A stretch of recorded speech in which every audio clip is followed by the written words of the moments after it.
Pengenalan, Malaysia terdiri daripada lebih 200 kumpulan etnik, antaranya Melayu, Cina, India, Kadazan Dusun, Iban, Melanau dan lain-lain.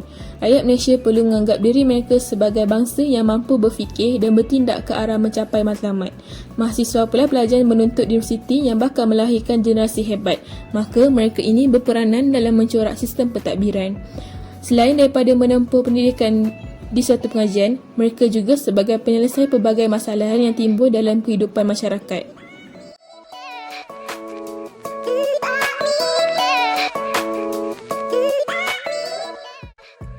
Peranan mahasiswa yang pertama ialah mahasiswa pemangkin solusi rakyat.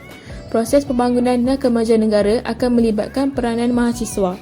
Ini kerana mahasiswa mempunyai rangkaian atau rantaian yang meluas dalam negara.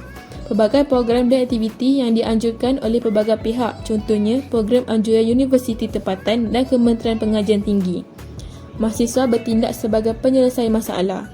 Pendekatan ini membolehkan mahasiswa lebih dekat dengan masyarakat tempatan. Pelibatan mahasiswa merungkai permasalahan rakyat bukan sahaja memperlihatkan nasib rakyat dibela, malah memupuk nilai-nilai positif, contohnya kreativiti, berdaya tahan, berfikir daya kritikal. Yang kedua, memartabatkan ilmu pengetahuan. Konsep penguasaan ilmu menjadi prinsip utama. Mahasiswa tidak sewajarnya menanamkan di dalam jiwa bahawa pembelajaran hanya untuk kelulusan peperiksaan, memenuhi keperluan kursus atau sekadar untuk mendapatkan sekeping ijazah sahaja. Setiap ilmu yang dipelajari wajar ditafsir dan difikirkan mengikut kacamata ilmiah yang betul. Seterusnya, isi yang ketiga, mewujudkan perpaduan. Mahasiswa harus bangkit dan sedar akan tanggungjawab untuk memupuk perpaduan agar kelestarian kampus terus terjamin.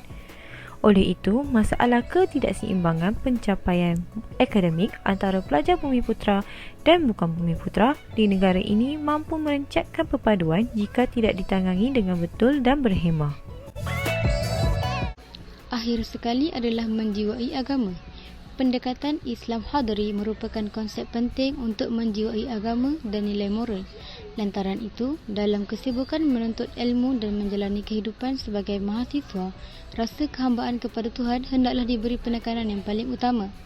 Keberkesanan itu diukur dengan melihat hasil yang dihajati bertunas dan berkembang dalam diri individu yang dididik, serta melalui perubahan tingkah laku, tindakan dan hasil pemikiran mereka. Lantaran itu, perlu disematkan di pemikiran mahasiswa betapa soal agama mampu menentukan sesebuah bangsa dan negara itu membangun dari aspek fizikal dan kerohanian.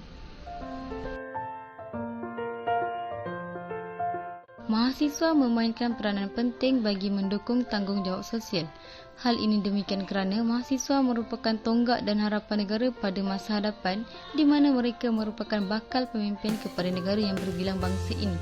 Pasakkan minat dan kefahaman berkenaan tujuan hidup di muka bumi Allah.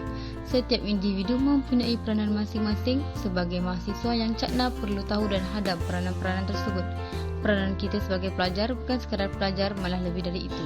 Sekian, terima kasih.